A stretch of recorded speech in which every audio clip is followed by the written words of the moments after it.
Please be advised, this interview contains some coarse language. When you see people find success through their creativity, do you feel good for them or a little bit inadequate? Does their success only highlight that you haven't yet succeeded as a, quote, creative person?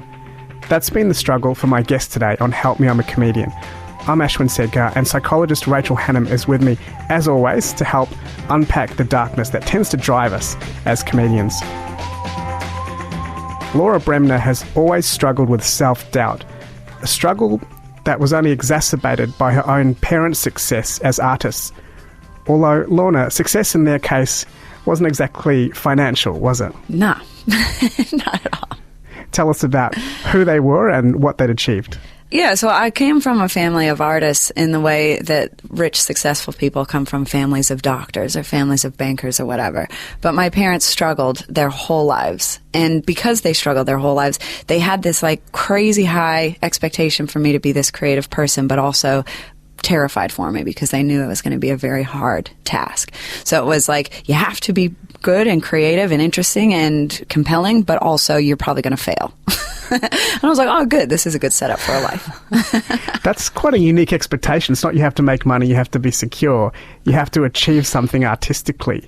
And I don't even know if they meant that, like if they said it outright or whatever. Like when I think back to my childhood, it was always just like this constant sense of, yeah, it could be better.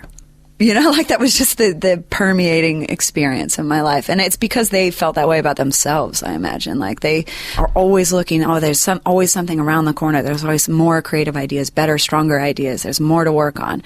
And so when I would come, like I remember I have a distinct memory of showing a drawing to my dad one time. It was just this wacky drawing that I did, a pencil drawing. Showed it to him and he's like, yeah, you could use a bit more definition, you know, a bit more highlights. And so I went back and I re-scrubbed it. I was just drawing, put all this like contrast and highlights into it and went back to him. And he's like, yeah, you ready to set the table or? And it's just like in my little head, I'm going, please pay attention to me. Like, don't you think that this is good? And he's like, I don't know. Yeah, whatever. It's a kid's drawing. I don't give a shit.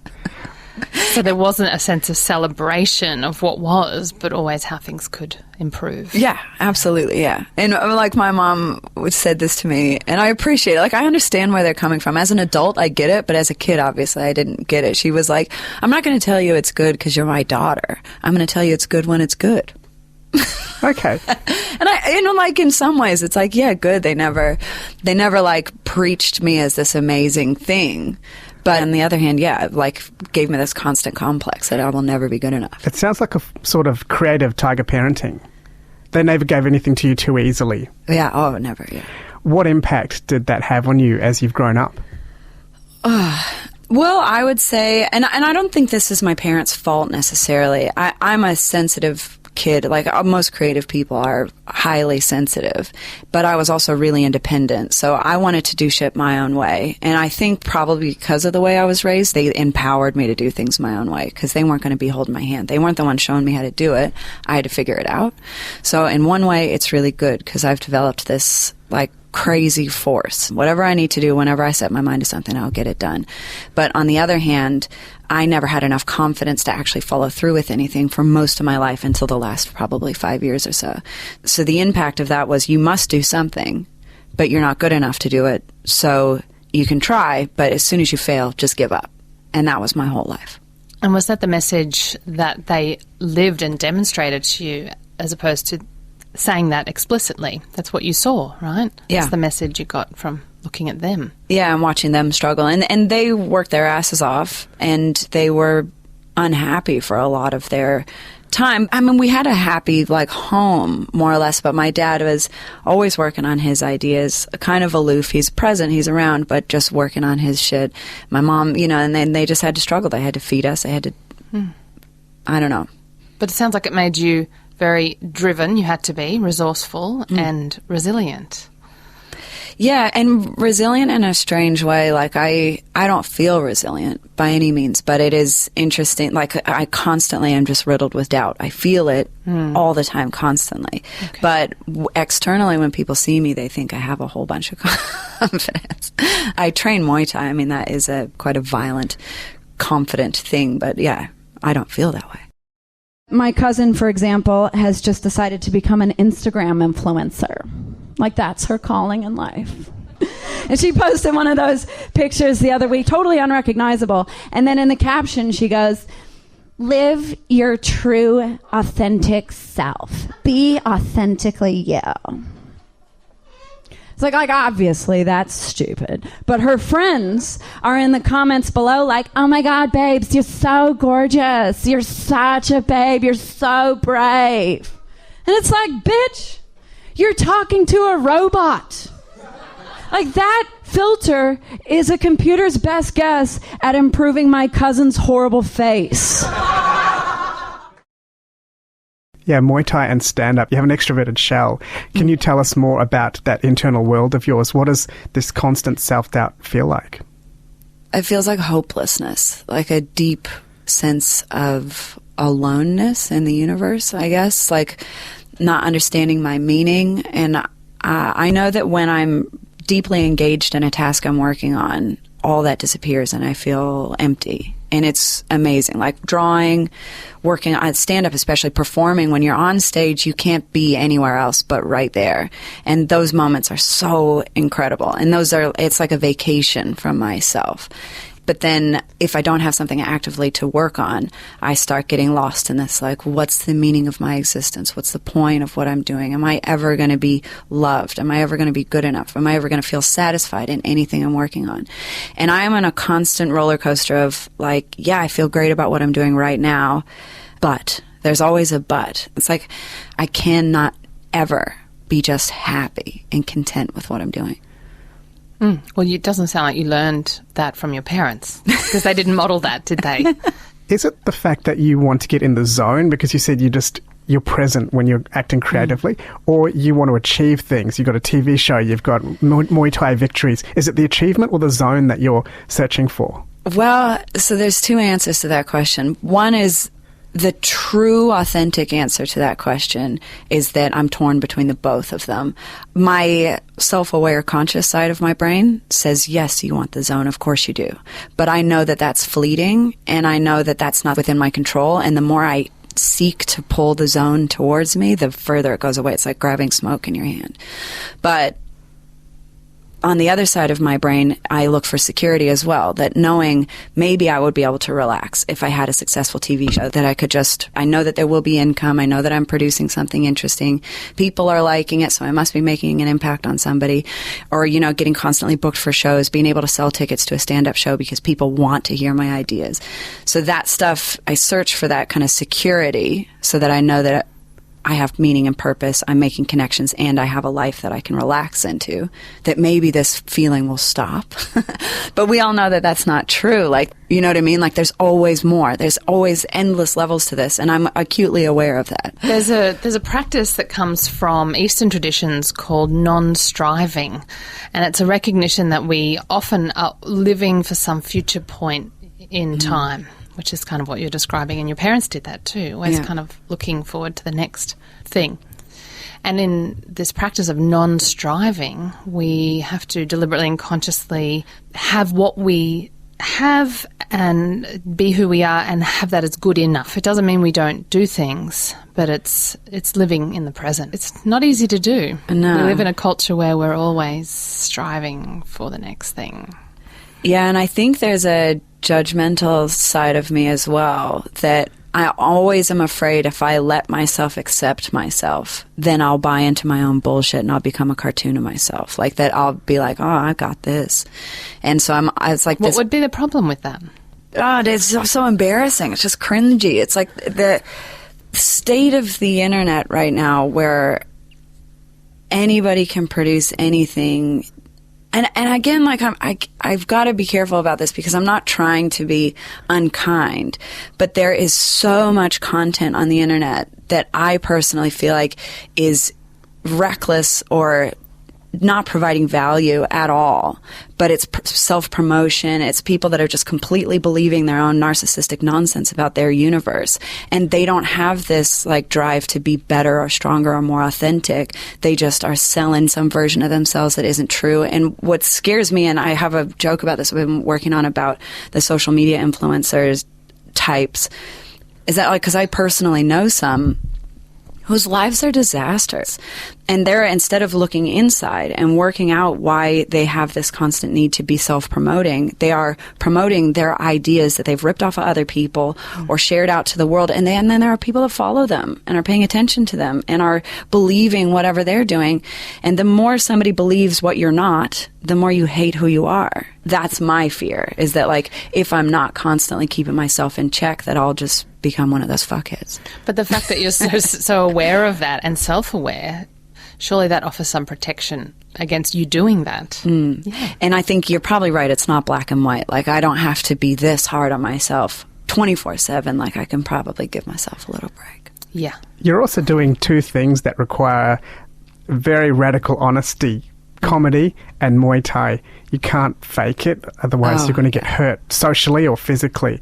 So has that helped to make you a more honest and straightforward person? Yeah, absolutely. No doubt about it. Like, I wouldn't even be doing stand-up if it weren't for Muay Thai, which seems crazy. Like, they seem like they're diametrically opposed, but they're not at all. Like, it is all up to you. You walk out there, you put in whatever work you've put into up to that point, and only you know how much work you've put in.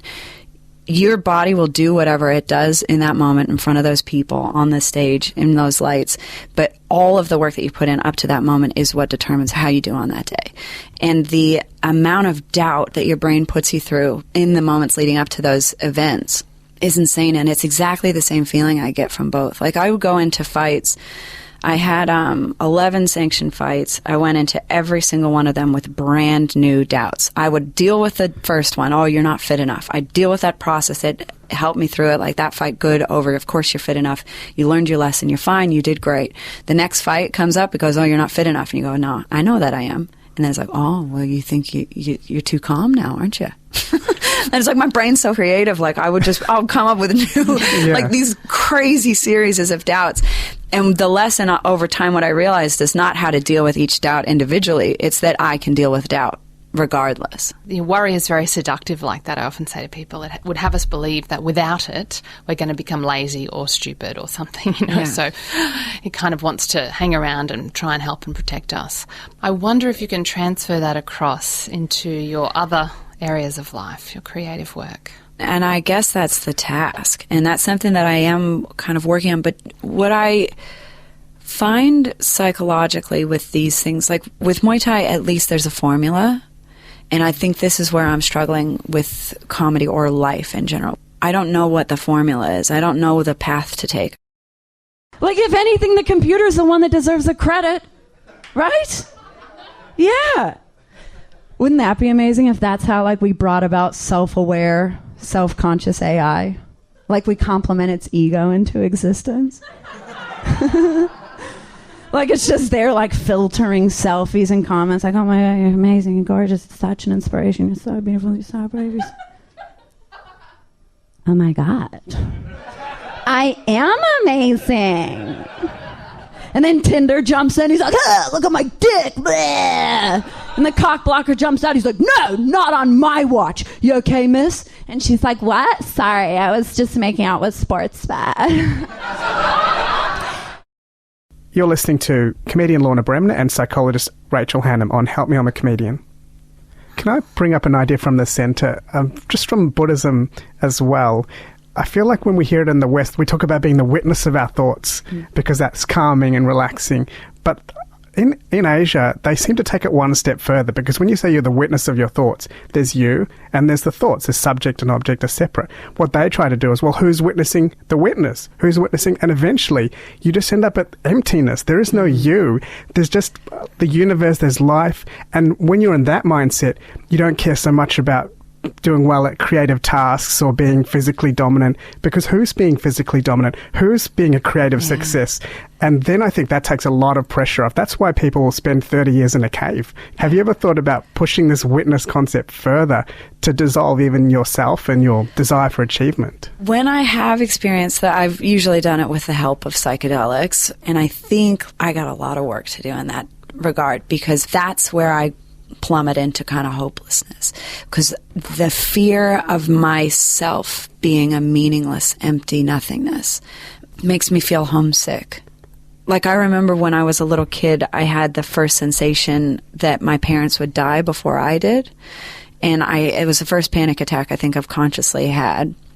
And How old were you? 7, I'd say. 7.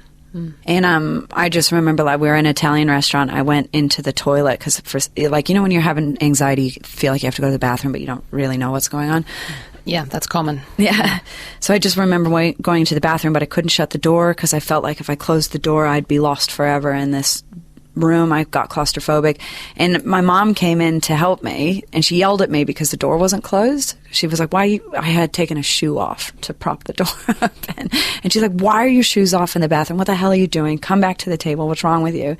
And then I just was like, I just need help. Like, I'm scared. And I just remember looking at her and going, you can't help me. Nobody can. I'm alone in this. What you just said before, Ashwin, and what you've said, Lorna, is I really resonate with those ideas as well, and they are beautiful ideas, and you can have glimpses of them, like you said. And there's the reality that we are animals, and we're tribal animals. And Johann Hari, who wrote Lost Connections, he's great. Yeah, you know his Amazing work. book, yeah. Yeah, and he says, you know, we're like bees. Like, bees need a hive. The big thing that has helped us survive as a species is our ability to connect and cooperate in tribes. And more we're disbanding and losing our sense of tribal belonging in our culture. And I think we can't escape the fact that as humans, we have this need to belong and to feel connected. And without that, when we have, you know, long periods of time when we feel very lonely, then we end up feeling scared if we don't feel like we're purposefully engaged with others. You know, and even when you're doing something like a drawing, right? Something that looks like a solo creative activity, it's still social in a way, isn't it? Because most of the time you're going to go and show it to somebody. So that story of, you know, showing your dad your drawing, and as a little girl you would have been so hopeful that he would have said, that's beautiful and you must be really pleased with yourself, or something that connects you in the creative space with another person. That was a realization I had about art in general, was that I loved this romantic notion, like, oh, an artist is just like this private person that was drinking all the time. Like, oh, I'm just this like tortured artist. But I was so desperately lonely because no matter what I was making, I couldn't tell if I was making a connection to anything.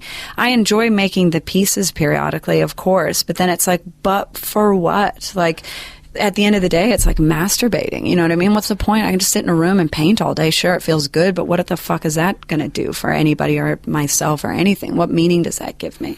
Yeah, it's a beautiful idea, the tortured artist painting by candlelight, but we are tribal creatures. We're hardwired for connection. Yeah. Okay, Rachel, so it sounds like validation is inevitable. How do we deal with needing other people's validation in a healthy way? In a healthy way? Yeah, that's a good question. I really like the work of Brené Brown. I've spoken about her in other episodes, I think. She differentiates between a true sense of belonging and fitting in. And I think this is so clear now with social media and on the internet.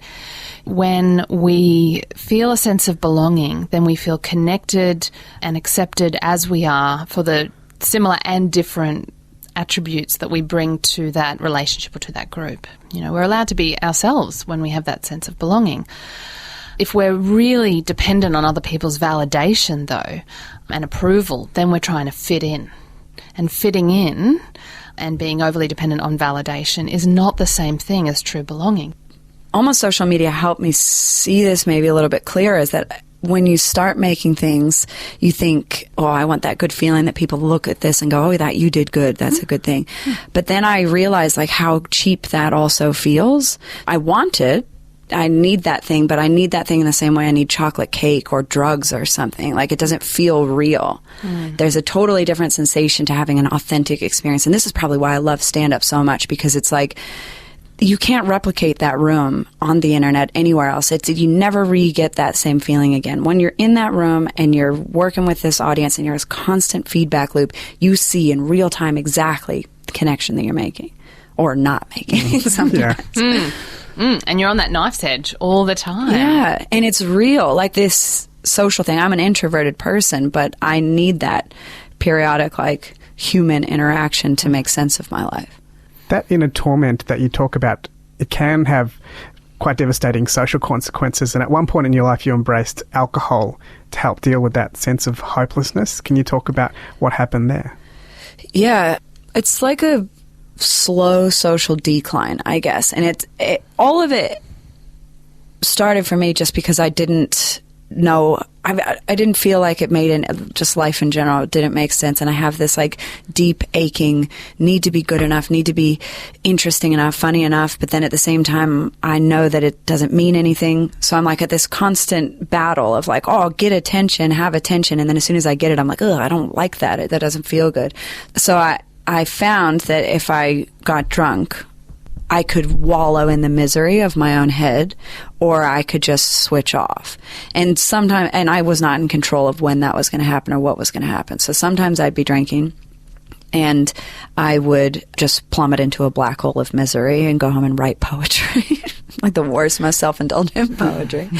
And then other times I'd be drinking out with people and I'd find like one or two people that understood me, and we'd sit down together and we'd have these like cool, open conversations, usually with MDMA as well, which is always an amazing, helpful thing for that. But over time, I realized that every single time I started drinking, I was miserable, but at the same time, I loved the misery of it because I felt like this is who I am. This is who I'm supposed to be. I just need to go into it. And then I got like addicted to the realness of misery. I wanted to feel this aching heartbreak all the time. And I worked in the mines at the time, so I could go away to work. I'd do whatever job I was doing. I wasn't happy in the job, and then I'd come home. My partner at the time was working on the opposite roster to me, so he would be away at work. We'd see each other on the highway, give each other a kiss, and then he'd go to work. I'd come home, and I just didn't want to see people. I didn't want to do anything, so I just drank alone, because then I could at least like wallow in my own misery and have nobody like pull me up on how ridiculous I was being. Yeah, that actually resonates with me, even though I've never been addicted to alcohol. Sometimes I meet someone who is addicted to a substance and you feel cheesy around them because you're talking about normal things and they're quite bleak. Even though you don't want to be sad, there's just something quite authentic about the addict in some strange way. I don't know what that absolutely, sensation man. is. There's a depth to a human being. And yeah, like in my experiences with real addiction, since then, absolutely. Like, and I've got a joke right now that I'm addicted to addicts. And, like, it's funny because it is true in a way. Like, I seek that authentic depth of realness of like a broken, damaged human being. But ideally, it's somebody who's coming out of that on the other side. Because somebody's active in cycles of addiction is really sad and dangerous. And it's not, there's nothing a person can do to help them except for somebody who's professional. So my experience of that was that in order for me to wallow in my own misery, there is a bell curve. You get to a point where you are at that beautiful depth of experience, and then you just are a person on repeat, cycling, dragging other people down with you. That's the problem with addiction. Yeah. It's just a constant cycle. It's a disassociation from life. So instead of it being this real, authentic depth and beauty, it's a manufactured depth that you are trying to reach that point again. And that's a good way of saying it. Yeah, and you never get it again. It's the same thing like the first time I had meth, I felt like a superhuman, and it was the most like powerful, intense, like, oh my God, this is a complete liberation from these doubts in my head. Like for the first time in my life, I had like pure clarity, like I'm okay. This is like, life is good. I can do anything I want. I can connect to people in an authentic way, no matter what. I'd talking people's ears off. And who knows what I was actually like, but that's how I felt. Every time I had meth after that, I could never, ever, ever get to that point again. There is something to be said for having one-off unique experiences that are so powerful and so beautiful. And then the chase for that is Crazy. where you go wrong. And what's so crazy about that is that's an oxymoron. The more you do drugs and drink and disappear, the less engaged you are with life. And with Muay Thai, especially when I started fighting, I felt that sensation to a billion, because it's like, this is real. This isn't a manufactured chemical in my head. Can you tell us a little more, perhaps, Rachel, shine a light on how we can get that authenticity of suffering and pain without having to become addicted to something? What's the balance? Yeah, that's a really, really good question. I'm reminded of the philosopher Kierkegaard's phrase, the usefulness of suffering. It seems like human beings need to suffer in order to learn some very deep lessons. Mm-hmm. You know, at some point I'm guessing, Lorna, kind of hit a wall with it and thought, this is not how I want to live, or this is not working for me. Mm-hmm. Did you hit that wall? Yeah, absolutely. Yeah. And you have to sort of be suffering enough to think, do I want to keep having this kind of suffering, or do I want to choose a different kind of suffering that's going to be more authentic, more purposeful? Yeah. And to a point, like with everything, you become immune to the suffering. There's to a point. Yeah, like that it no longer serves its purpose, I guess is what I'm getting at. And I think so now, like my relationship with anything is always, what purpose is this serving in my life, and is it giving me an overall benefit? The more I'm looking for that suffering, the more I realize I just live in suffering. I am just suffering, and I needed something different. I think, to answer your question, Ashwin, a big thing here is agency. You know, I think that for humans psychologically to be fairly well and stable, we need a sense of our own efficacy or agency, a sense of I can make things happen in the world. This is what purposeful living is about. Everyone has to find their own version of purposeful living, but when you do, it's exactly what you've described. You know, you do your 8-week training, you do your fight, and you think, oh, look, I did that. And it's not ego, you know, and you can feel it when it's not ego, because it's not as dependent on other people's validation. Yeah, and it's internal. It feels really like thick and whole, like a nutritious meal, as opposed to... You feel full. Yeah, man. A lot of people run away from suffering, though. It's so common to pursue pleasure and to be comfortable. And do you think that's the mistake that people make? Yeah, oh, totally. I think that us getting used to being battered and bruised and bits of scabbing here and there are really good to teach your body how to be resilient and come back from it. But if you get constant repetitive trauma in the same area, or you experience a really deep trauma, then it's not a healthy thing for you. So like understanding your own constitution about how much suffering you can handle. I still don't think that avoidance is a good thing for PTSD, for example. Running away from any of that stuff. Like they've done PTSD trials with MDMA. So they're doing 8-hour MDMA sessions where they talk to people through what triggers their PTSD, and they're having incredible results just because they're rewiring the person's brain to rather avoid the situation, to actually go straight head on at it, but under this, you know, completely supervised way of doing it. I wouldn't recommend doing it if you don't have a psychologist. No, it needs to be facilitated. Yeah, definitely. But so what I mean is, to an extent, people need to experience suffering in order to develop resilience. That to me is like fight training for life.